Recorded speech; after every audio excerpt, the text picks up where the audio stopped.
M. ഹൃദയപൂർവ്വം എന്നീ സിനിമകൾക്ക് ശേഷം ലാലേട്ടൻ്റെ അടുത്ത സിനിമ ഇപ്പോൾ അനൗൺസ് ചെയ്തിട്ടുണ്ട്. ലാലേട്ടൻ ഇനി അടുത്തതായിട്ട് അമൽ നീരദിൻ്റെയോ ജിത്തു മാധവൻ്റെയോ സിനിമയിലല്ല അഭിനയിക്കാൻ പോകുന്നത്. അനൂപ് മേനോൻ തിരക്കഥ എഴുതി സംവിധാനം ചെയ്യുന്ന ചിത്രത്തിലാണ് ലാലേട്ടൻ അടുത്തതായിട്ട് ഇനി അഭിനയിക്കാൻ പോകുന്നത്. ഈ ഒരു സിനിമയുടെ റൂമർ പോലും വന്നിട്ടില്ല.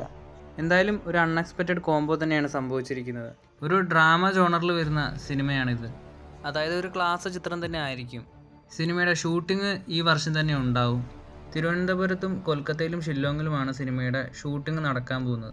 എന്തായാലും ലാലേട്ടൻ്റെ ഫേസ്ബുക്ക് പോസ്റ്റ് കണ്ടാൽ അറിയാം സിനിമയുടെ കഥ ലാലേട്ടന് ഭയങ്കരമായിട്ട് ഇഷ്ടമായിട്ടുണ്ടെന്ന്. അതുകൊണ്ടാണ് ഈ ഒരു പ്രൊജക്റ്റ് അദ്ദേഹം ചെയ്യാൻ പോകുന്നത്. ലാലേട്ടൻ്റെ ഒരു ക്ലാസ് പ്രകടനം കണ്ടിട്ട് ഒരുപാട് കാലമായി.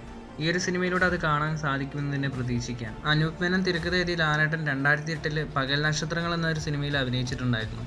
വളരെ അണ്ടർറേറ്റഡ് ആയി പോയ ഒരു പെർഫോമൻസ് തന്നെയായിരുന്നു പകൽ നക്ഷത്രങ്ങളിൽ ലാലേട്ടൻ ചെയ്തത്. ആ ഒരു സിനിമയെ പറ്റി ആരും ഇന്നും അധികം സംസാരിക്കാറില്ല. ഫിലോസഫിപരമായി പല കാര്യങ്ങളും അനൂപ് മേനോൻ്റെ സിനിമകളിൽ സംസാരിക്കാറുണ്ട്. അതുപോലെ ചില ഷെയ്ഡുകളുള്ള ചിത്രം കൂടിയാണ് പകൽ നക്ഷത്രങ്ങൾ.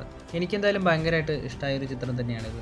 എന്തായാലും വർഷങ്ങൾക്ക് ശേഷം അനൂപ് മേനോനും ലാലേട്ടനും ഒന്നിക്കുന്ന ഈ ഒരു സിനിമയും മികച്ച സിനിമയായിട്ട് മാറട്ടെ എന്ന് നമുക്ക് പ്രതീക്ഷിക്കാം. കൂടുതൽ ലാലേട്ടൻ സിനിമകളുടെ അപ്ഡേറ്റുകളുമായി അടുത്തൊരു വീഡിയോയിൽ കാണാം.